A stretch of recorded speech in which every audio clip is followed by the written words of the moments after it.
नमस्कार, मी Vrushali Patil 8 PM special रिपोर्टमध्ये आपलं स्वागत करते। सुरुवातीची बातमी ती म्हणजे शिंदेंसह 16 आमदारांच्या अपात्रतेच्या प्रकरणावरून पुन्हा सुप्रीम कोर्टानं विधानसभा अध्यक्षांवर संताप व्यक्त केला। आता सुप्रीम कोर्टानं नार्वेकरांना शेवटची संधी दिली आहे। 30 ऑक्टोबरपर्यंत सुनावणीचं वेळापत्रक सादर करा असे आदेशच सरन्यायाधीश चंद्रचूड यांनी दिले। पाहूया त्यावरचा हा स्पेशल रिपोर्ट।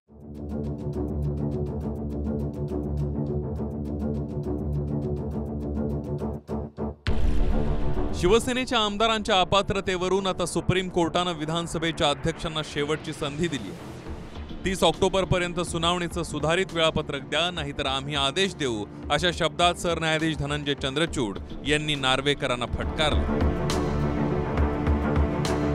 30 ऑक्टोबर ही तुमच्यासाठी शेवटची संधी। 30 ऑक्टोबरपर्यंत वेळापत्रक द्या। 11 मे पासून विधानसभेच्या अध्यक्षांनी काहीही केलं नाही, आता निर्णय घ्यावाच लागेल। तुम्ही मीडियात बोलत आहात पण वेळापत्रकाचा निर्णय घेत नाही। जर तुम्ही निर्णय घेत नसाल तर आम्हाला निर्णय द्यावा लागेल। आतापर्यंत झालेले छोटे मोठे कामं सांगू नका, तुम्ही वेळापत्रक द्या। या बाबतीत कोर्टाने अतिशय स्पष्टपणे सांगितलंय की आम्ही तुम्हाला ही शेवटची संधी देतोय। या शेवटच्या संधीमध्ये तुम्ही 30 तारखेला जर तुमचा टाइम फ्रेम आम्हाला योग्य वाटला नाही, किती दिवसात तुम्ही संपवताय, तर नाईलाजास्तव आम्हाला निर्णय घ्यावा लागेल असं आज कोर्टाने स्पष्टपणे सांगितलेलं आहे। त्यामुळे सुप्रीम कोर्टाचे सगळे निर्णय त्यांना मान्य करावेच लागतील, त्या बाबतीत कुठलाही दुमत नाही। परंतु हा जोपर्यंत सुप्रीम कोर्टाचा दंडुका डोक्यात बसत नाही, कदाचित तोपर्यंत त्यांना हे कळणार नाही। सुप्रीम कोर्ट काय बोललं याच्यावर मी काही कॉमेंट करू शकत नाही, ते सुप्रीम आहे। त्यांनी शेवटी निर्देश काय दिले ह्याला महत्त्वाचं असतं आणि ते निर्देश जे दिलेले असतात ते पालन अध्यक्ष तंतोतंत करतील ह्याचं सुद्धा मला खात्री आहे। परंतु अध्यक्षांना जे दिलेलं आजचं फ्रीडम की त्यांनी ह्या पद्धतीने काम करावं असं पूर्वीच्या केसमध्ये जे आहे त्याचं ते तंतोतंत पालन करतायत असं आम्हाला वाटतं। खरं तर गेल्या सुनावणीमध्ये सुप्रीम कोर्टानं सुनावणीचं वेळापत्रक अर्थात किती तारखेपर्यंत निकाल देणार आहात हे स्पष्ट करण्यास सांगितलं होतं। मात्र नार्वेकरांकडून सुधारित वेळापत्रक देण्यात आलेलं नाहीये। ठाकरे गटाचे वकील ॲडव्होकेट कपिल सिब्बल यांनी युक्तिवाद करताना म्हटलं की 3 महिन्यात विधानसभा अध्यक्षांकडून निकाल येणं अपेक्षित होतं। मात्र 5 महिने उलटले तरी अध्यक्षांनी निर्णय घेतलेला नाहीये। कोर्टाची तारीख जवळ आली की अध्यक्ष काहीतरी हालचाली करतात। प्रत्यक्षात विधानसभेच्या अध्यक्षांकडून वेळकाढूपणा सुरू आहे।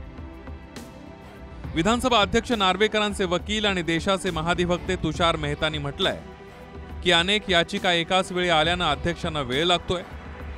अगोदर आलेल्या अर्जांवर अध्यक्षांना आधी निर्णय घ्यावा लागेल। आज वेळापत्रक देणं अव्यवहार्य आहे। तुम्हाला दैनंदिन वेळापत्रकाची माहिती हवी हे माहीत नव्हतं।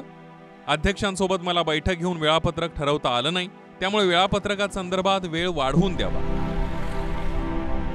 त्यावर सरन्यायाधीश चंद्रचूड म्हणाले की दसऱ्याच्या सुट्टीत बसून अध्यक्षांनी सुधारित वेळापत्रक तयार करावं।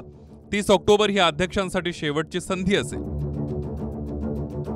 सर्वप्रथम आपल्याला हे जाणून घ्यायला लागेल की नेमकं नियमबाह्य अथवा घटनाबाह्य काय कृत्य झालंय ते जर समजलं नाही तर पुढची कारवाई कशी काय होऊ शकेल। इनफॅक्ट कोर्ट नाराजी व्यक्त करत होतं आणि त्यांनी खास करून त्यांच्या इंटरव्ह्यूवर नाराजी व्यक्त केली की ज्या पद्धतीने अध्यक्ष महोदय बाहेर जाऊन सुप्रीम कोर्टाच्या अधिकारांबद्दल बोलतायत त्याच्याबद्दल स्पष्ट नाराजी व्यक्त केली। पण एक स्पष्ट झालं की कोर्ट एकंदर अध्यक्षांच्या भूमिकेवर त्यांच्या म्हणजे काम पद्धतीवर प्रचंड नाराज आहे। सुप्रीम कोर्टाच्या आदेशाचं पालन करणार असं नार्वेकर म्हणतायत, पण त्याच वेळी विधिमंडळाच्या अध्यक्षांचाही आदर राखला जावा हेही नार्वेकरांचं म्हणणं आहे। मात्र सुप्रीम कोर्टानंच प्रकरण अध्यक्षांकडे सोपवलं, त्यामुळे ते सुप्रीम कोर्टाच्याच अखत्यारीत येतात असं घटनातज्ञ उल्हास बापटांचं मत आहे।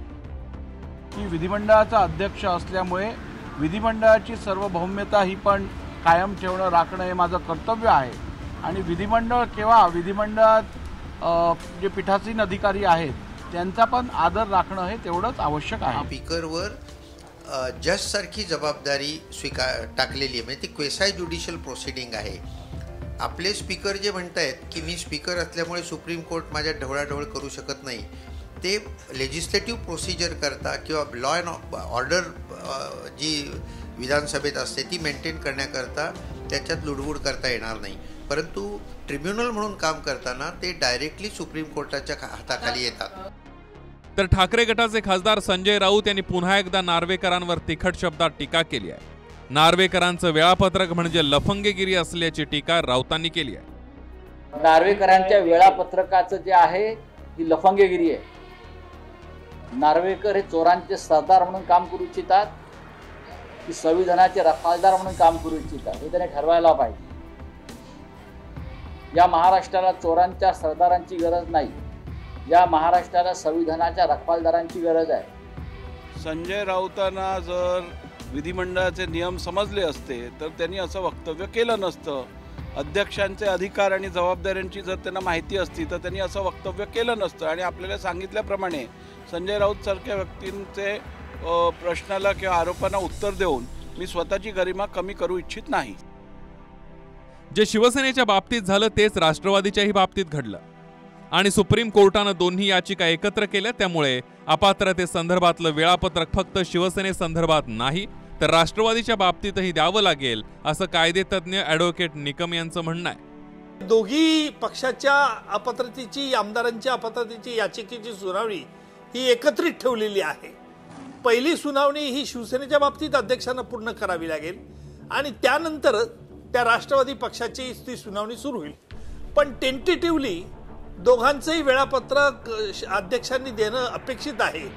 किंबहुना असं अध्यक्ष म्हणू शकणार नाही की मी पहिल्यांदा शिवसेनेची संपवतो मग राष्ट्रवादीचं त्याच्यानंतर विचार करतो, असं वेळ येणार नाही. कारण दोघांच्याही तारखा ह्या एकाच वेळेला अध्यक्षांना द्याव्या लागतील. आता 30 ऑक्टोबर अर्थात 14 दिवस नार्वेकरांकडे आहेत. त्यामुळे शिंदेंसह 16 आमदार आणि अजितदादांच्या गटाच्या आमदारांच्या अपात्रतेचा निकाल कधी देणार याची तारीख नार्वेकरांना द्यावी लागेल. Bureau report, TV9 Marathi.